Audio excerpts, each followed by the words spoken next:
who is mobilizing a new generation of pro-American student activists. That's what you are, and really smart.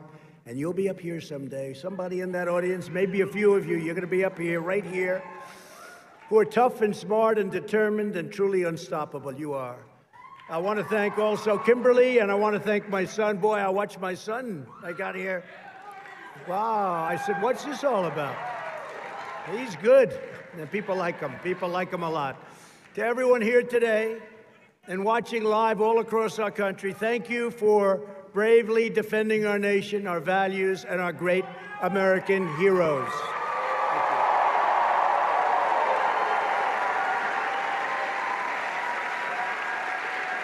You know what's going on because you're on the front lines of a tremendous intellectual struggle for the future of our country. That's really what you're talking about, the future of our country. You see what's happening. It's a disgrace. It's a disgrace. If we weren't here, you could forget it, okay? But we're going to be here, and then you're going to be here, and we're going to keep it going for a long time. November 3rd is a big day. Get out, get the parents, get the friends, get the husband, get the wife, get everybody.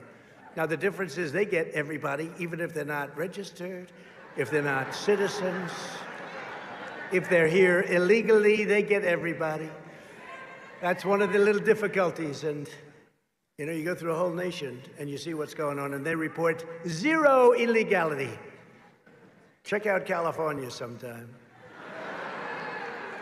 Check out the deal that they signed with Judicial Watch.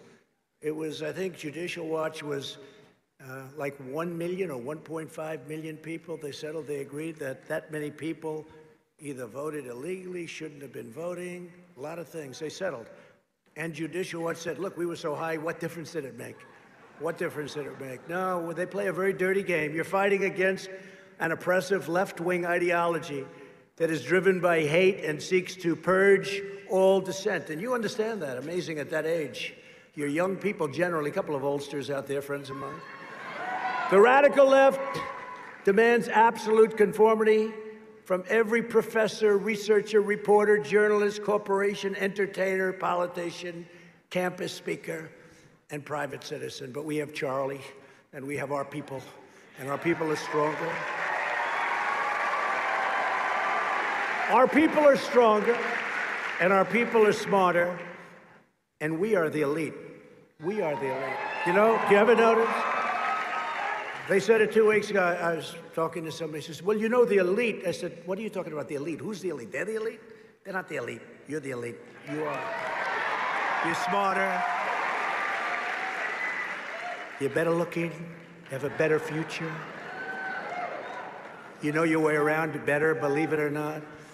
There's only one thing they have. They're more vicious. They are vicious. They are vicious people. Anyone who dissents from their orthodoxy must be punished, canceled, or banished. That includes from television. You see it. But you will not be silenced. And, you know, the bottom line, I get interviewed by people, and I'm sitting the other day in the Oval Office, and I didn't like the tone. And I said, you know, it's really nice, because I'm here and you're not. I look at the Oval Office. And I've said it before.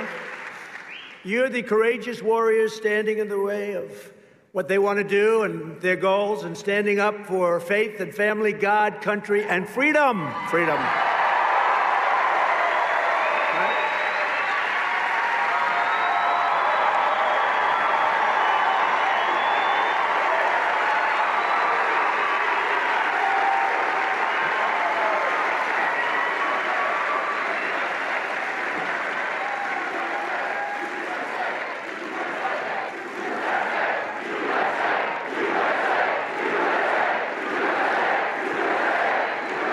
Unbelievable spirit. I appreciate it. Thank you very much.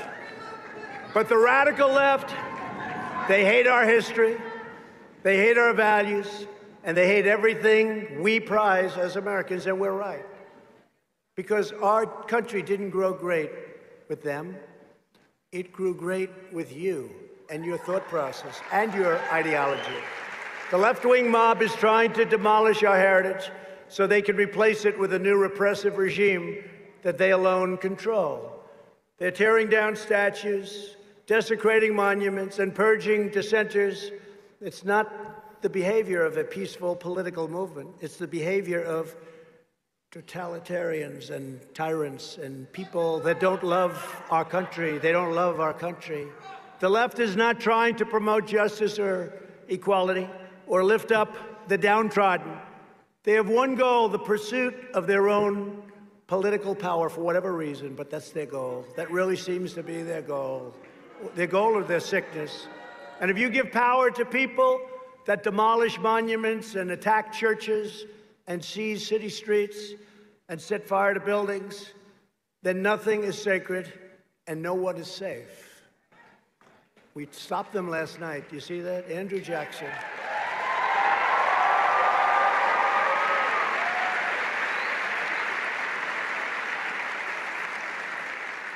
And brought some to jail, and others are going to jail. The problem we have is states. They're weak. They're weak.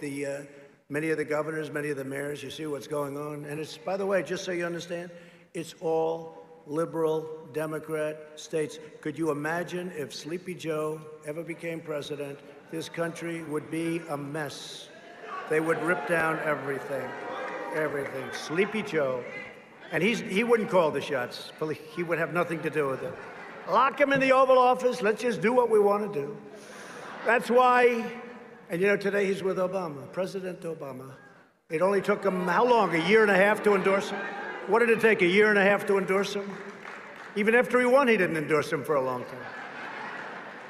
And he's fighting for Sleepy Joe. You know, he really feels strongly about it, so strongly that he was fighting. He wanted everybody to win, but Joe won. But if you remember in my campaign, he fought harder than crooked Hillary. President Obama fought me harder. He said, you cannot let him win. You cannot this. He was all over the place. I said, this guy's spending all of his time campaigning against me. Who won? That's right.